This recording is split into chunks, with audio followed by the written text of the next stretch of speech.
Tensions are soaring in the House committee as lawmakers, including Mr. Gooden and Mr. Nadler, fiercely clash over a new initiative aimed at countering the Chinese Communist Party. Accusations of ineffective policies and racial profiling fly, raising serious questions about America's economic security and the fate of groundbreaking research. The stakes are incredibly high as the specter of past failures looms large over this contentious debate. Pursuant to notice, I call up 1398 to protect America's innovation and economic security from CCP Act for purpose of markup and move that the committee reported favorably to the House. The clerk will report the bill. H.R. 1398. Without objection, the bill will be considered as read and open for amendment at any point. The chair now recognizes the gentleman from Texas, Mr. Gooden, for an opening statement. Thank you, Mr. Chairman. H.R. 1398, the Protect America's Innovation and Economic Security from the CCP Act, focuses our attention on countering the single greatest threat to the American people and our future, the Chinese Communist Party.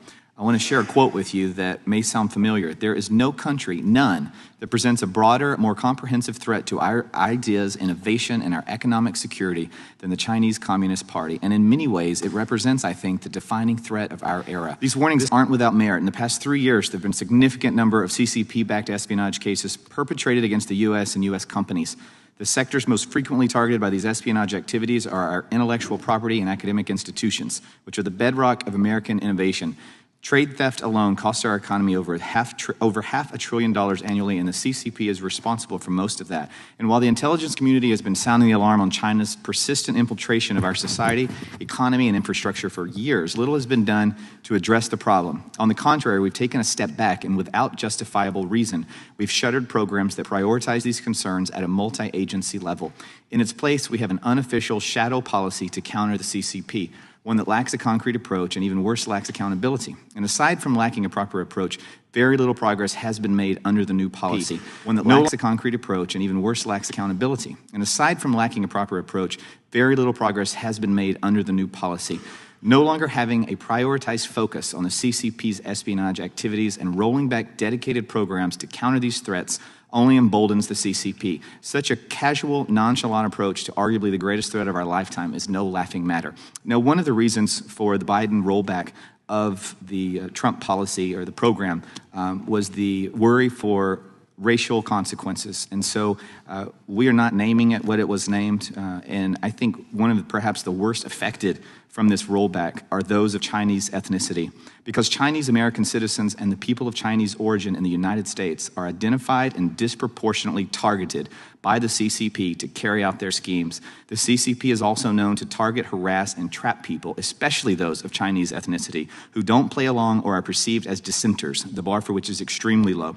And allowing these activities to continue without an appropriate initiative to counter them puts our people, especially Chinese Americans, who are our people, at the greatest risk of being exposed to the CCP's cruel tactics. The CCP initiative under this bill will make the DOJ effectively and actively counter espionage activities in areas most notoriously targeted by the CCP with a comprehensive and well-rounded approach. It sets a clear goal of countering CCP espionage in areas critical to American innovation and national security. To meet these goals, it creates a framework inclusive of interagency cooperation between the DOJ and the FBI for a multifaceted approach. In addition to interagency cooperation, there are reporting mechanisms that keep Congress involved and updated about the DOJ's progress, which ensures appropriate accountability and oversight of agencies under this program. The strong, dedicated, and accountable approach under the program will also discourage and deter new attempts to infiltrate our country. And I urge my colleagues to vote in favor of safeguarding our country, our people, and our future against the greatest threat of our lifetimes and support H.R. 1398. I reserve and yield the balance of my time. Gentleman yields back. The chair now recognizes the ranking member for a statement. Thank you, Mr. Chairman. Mr. Chairman, in 2018, the Trump Justice Department launched what it called the China Initiative. While it was ostensibly designed to counter efforts by the Chinese government to steal American intellectual property, the program ultimately had few successes. For nearly 4 years, the National Security Division brought a series of unsupportable cases against Chinese academics at the height of their careers. The government was forced to drop many of these prosecutions. Others failed in court. Even more were overturned on appeal. The China Initiative was born out of the understanding that a strategic priority of the United States is countering national security threats from China. Had the DOJ gone in a different direction from this starting point, we might be here lauding the successes of the, quote, Defend U.S. Trade Secrets program, close quote. Instead, the Trump DOJ invested significant resources into targeting individuals of Chinese descent working in the United States, diverting crucial funding and personnel that could have been used to combat economic espionage and trade secret theft across the board. But the China Initiative did not just waste valuable resources. Rather than keeping Americans safe, the China Initiative divided workplaces, ruined careers, and contributed to anti-Asian hate. If you were a person of Chinese descent working in American higher education, you were a suspect. Rather than keeping America safe, the China Initiative divided workplaces, ruined careers, and contributed to anti-Asian hate at the height of the pandemic when tensions were already high. Many of my colleagues who served in this committee during the pandemic remember the vitriol, the careless word choice, and the characterization of otherness directed at Asian Americans during that time. Programs like the China Initiative, with explicit targeting of Chinese citizens working in the United States, only served to amplify these tensions. For many of us, the clear drawbacks and minimal successes of the program were obvious in real time, and I am proud to say that I opposed the China Initiative throughout its short existence. And I was glad to see the program ended in early 2022 by the Biden administration. Unfortunately, this legislation, which would establish a, quote, CCP initiative, unquote, at the National Security Division, would simply reestablish the China Initiative by another name. My colleagues across the aisle have repeatedly suggested that without the China Initiative, we as a country are not being tough on China. But what the majority fails or refuses to realize is that programs like these are wholly ineffective at protecting our intellectual property. In fact, they do the opposite. During its 4-year tenure, the China Initiative stifled innovation by discouraging foreign talent from moving to American companies and prevented Chinese researchers from accepting positions at our institutions of higher learning. We cannot quantify those missed opportunities. There is no way to know what inventions never came to be, but we can realize when we made a mistake and move on. This bill would prevent us from doing so. I appreciate that my colleagues have been circumspect when talking about the national security threat posed by China. But it is imperative that we differentiate the many people who live and work in the United States from the threat posed by the government of China, not just in our words, but in our actions. It is also concerning that this bill would reestablish a pillar of a program that was repeatedly used to target Chinese professors working at American research institutions. Countries around the world send their best and brightest to the United States for education and to perform valuable research in our academic institutions. But instead of welcoming their contributions to our economy and to our society, programs like the China Initiative encourage them to take their training and their talents elsewhere. In a September 2022 report by the Asian American Scholars Forum, researchers found that between December 2021 and March 2022, 42% of the over 1,300 faculty members surveyed nationwide reported being fearful of conducting research in the U.S. A further 61% felt pressure to leave the U.S., and 45% intended to avoid federal grant applications. It is foolhardy to punish China by harming American innovation, but by discouraging researchers from working here, that is exactly what we did. The IP subcommittee has conducted several bipartisan hearings on the threat posed by the Chinese government's theft of trade secrets. Democrats and Republicans agree that there is a real significant threat to our national security. But this committee has more important things to do than revisit failed Trump-era programs. If anything, we should expend our oversight resources ensuring that the DOJ is not simply following the practices of the China Initiative in all but name today. This legislation would take us in the opposite direction. I oppose the bill. I encourage my colleagues to do the same, and I yield back the balance of my time. Gentleman yields back. Without objection, all other opening statements will be included in the record. The chair now recognizes the gentleman from Texas for the purpose of offering an amendment in the nature of a substitute. Mr. Jordan, have an amendment at the desk. Clerk will report the amendment. Amendment in the nature of a substitute to Without HR. objection, the amendment in the nature of a substitute will be considered as read and shall be considered as base text for the purposes of amendment. The chair recognizes the gentleman from Texas to explain the amendment. Thank you, Mr. Chairman. What we're doing in this amendment is consolidating objectives and goals in Part A and C of Section 2. We're also substituting the steering committee with a consultation and reporting requirement, and we're removing discretionary authority in prosecuting under the CCP initiative due to concerns regarding the constitutionality of removing the DOJ's discretionary authority. And so instead, we've added a reporting requirement that requires the Attorney General to submit an annual report to House and Senate committees on Homeland and Judiciary. Thank you, Mr. Chairman. I move to strike the last word. We've seen this movie before, and it did not end well. On the IP subcommittee, on which I am ranking member, we have discussed real concerns about economic espionage by the People's Republic of China. But while I have legitimate concerns about actions by the government of China, setting up a CCP initiative, as it's called, within the Department of Justice does nothing to counter those threats. Instead, it would encourage racial profiling, destroy the lives of academics, and create a chilling effect on the United States' attractiveness to international scientists and to people who want to study U.S.-China relations. DOJ, Department of Justice, had a China initiative from 2018 to 2022 with the stated goal of cracking down on Chinese economic espionage and theft of trade secrets. That China initiative failed to achieve any productive outcomes related to economic espionage. While it failed to achieve its stated goal, the China initiative caused significant real-world harm. Many academics faced long-term personal and professional damage, and a fear of association with the China initiative created a chilling effect on researchers of Chinese descent. Chinese American scientists reported that fear of added scrutiny and discrimination kept them from pursuing cutting-edge research and made them avoid federal grant applications. These were Americans who just happened to have Chinese ancestry, yet they felt unsafe and targeted in their own country because of the China initiative. That's terrible, and it was not just Chinese scientists. A 2021 survey of thousands of physicists found that 43% of early career researchers believed the United States to be unwelcoming for international students and scholars.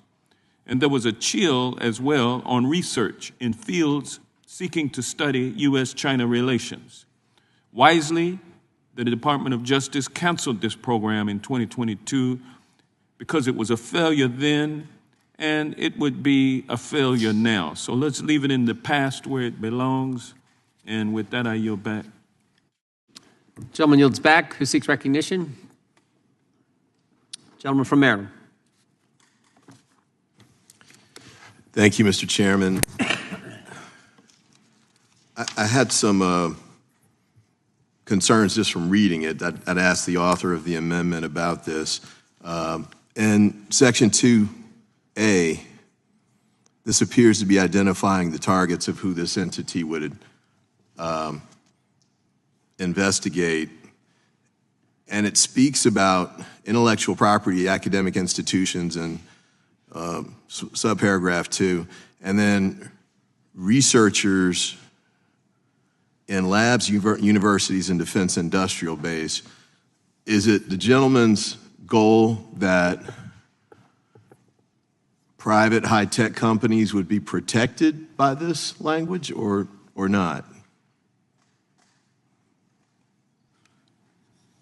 In my view, there's not any specific exclusion for any private company or public company. So if you read differently than that, I'd be happy to work on it. But I'll let you finish. Well, no, I'm not disagreeing with the gentleman, but to the extent it becomes, the statutory interpretation becomes, well, if Congress had meant that to be included, they would have included it.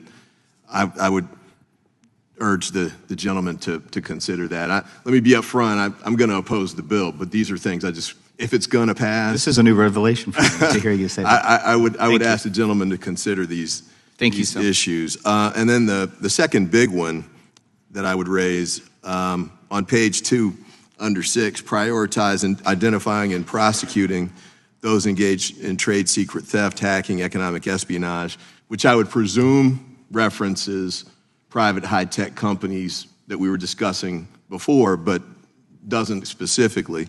But also move into page 3 under requirement, the bill, and I take it the gentleman's goal is to make sure that this entity doesn't do any work or become involved with any other programs or initiatives at the Department of Justice.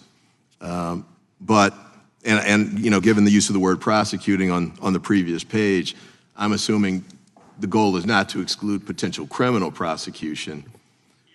But the way this is written, I don't know that the national security wing of the Department of Justice, I mean, just typically they might say, for example, want to bring on one of the U.S. attorneys or combine a national security prosecutor with one that actually does the trial work and taking it to court for a criminal prosecution. As I read this language, that might be precluded, actually. And, you know, it might go beyond that as well, because it looks like they're under C2 on page 3, all resources shall not be combined to support any other Department of Justice program, including other programs and initiatives dedicated to countering nation-state threats. So I picked the criminal piece because I think that one's fairly dramatic. If we identify one of these cases and we actually have a potential to prosecute someone for, you know, criminally for stealing trade secrets, I would hope we wouldn't have a statutory barrier to facilitating that. And there may be other variations of that too that might not be criminal prosecution, but could be civil litigation. So again, this isn't a bill I'm going to support for the reasons that were stated by my colleagues over on the Democratic side, but I'd encourage the gentleman to perhaps revise the language on those two things. And I recognize you want to limit the discretion that Maine Justice has in dispensing its resources because you don't like what was done by the Biden administration with respect to whatever the previous initiative was.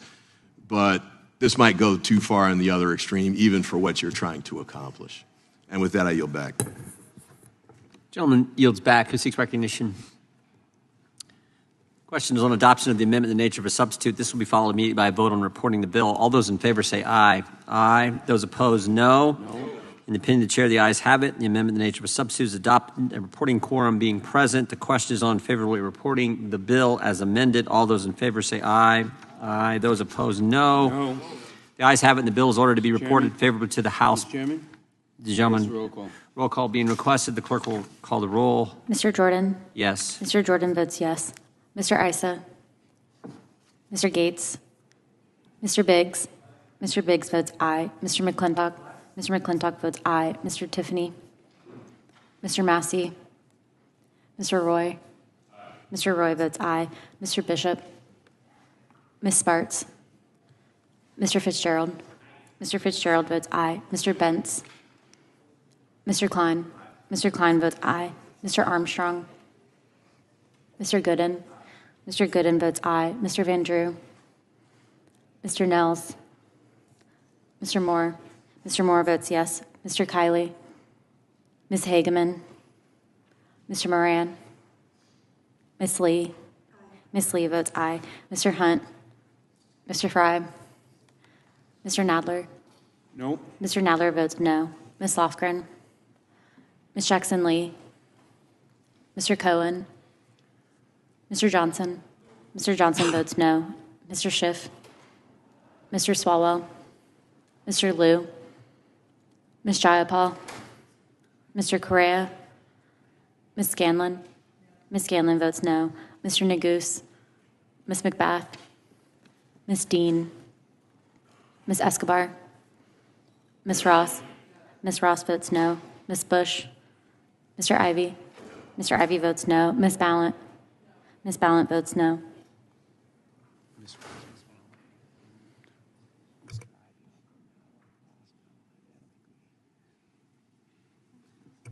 Gentleman from North Dakota. Mr. Armstrong votes yes.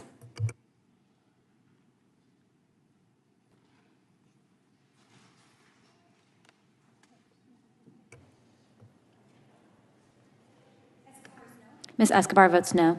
Gentleman from California. Mr. Correa, you're not recorded. Mr. Correa votes no.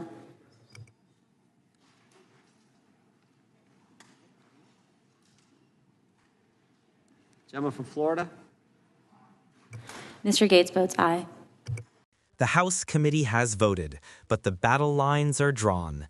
Despite passionate warnings from lawmakers like Mr. Nadler about past failures and a chilling effect, the bill moves forward. This vote signals a contentious path ahead for how America confronts threats, leaving many to wonder about the true cost of this new initiative on innovation, civil liberties, and the nation's future. The debate is far from over.